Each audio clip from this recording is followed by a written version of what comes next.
Je me suis toujours intéressée aux rues de ma capitale et j'ai toujours imaginé un petit peu ce qu'était le Paris de Victor Hugo, le Paris de Baudelaire.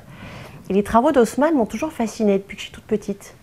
Et un jour, je suis tombée sur ces fameuses photos de Charles Marleville qui montraient les rues qui ont été détruites au moment de l'avènement d'Haussmann en tant que préfet de Paris.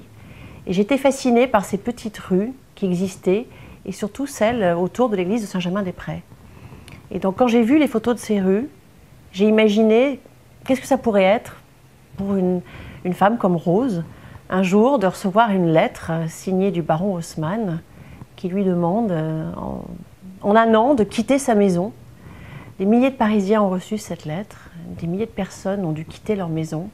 Ces rues ont été rasées par ces grands boulevards que nous connaissons aujourd'hui. Et moi j'ai imaginé, qu'est-ce qu'on fait quand on n'a pas envie de quitter sa maison et comment est-ce qu'on se bat contre un empereur, contre un préfet. D'abord, je voulais un personnage de femme avec beaucoup de caractère, beaucoup de personnalité, qui est une femme très moderne, une femme d'aujourd'hui, même si ce livre est situé en 1868, pour être précis. Pour la première fois, pour me plonger dans l'imaginaire, dans la vie de Rose, vraiment très concrètement aussi, eh bien, j'ai écrit ce roman à la main, à la lueur d'une bougie, sur un cahier. J'ai remarqué que le rythme de la plume est plus lent que quand on l'écrit, et ça m'a permis de rentrer dans cette lenteur un peu délicieuse du 19e siècle, qui n'a rien à voir avec cette époque frénétique et rapide qu'on vit aujourd'hui. Ce roman est un roman épistolaire, c'est Rose qui l'écrit, tout le roman, et c'est cette longue lettre que Rose écrit à son mari Armand, qui n'est plus là, qui est mort.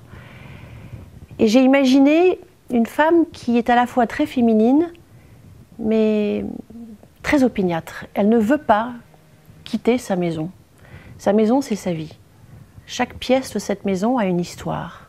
Et donc Rose va raconter, à travers cette longue lettre à son mari, l'histoire de cette maison.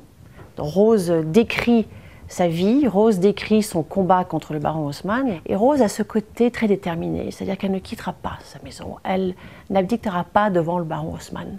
Pour moi, les lieux ont des secrets. Et la maison de Rose, évidemment, a un secret.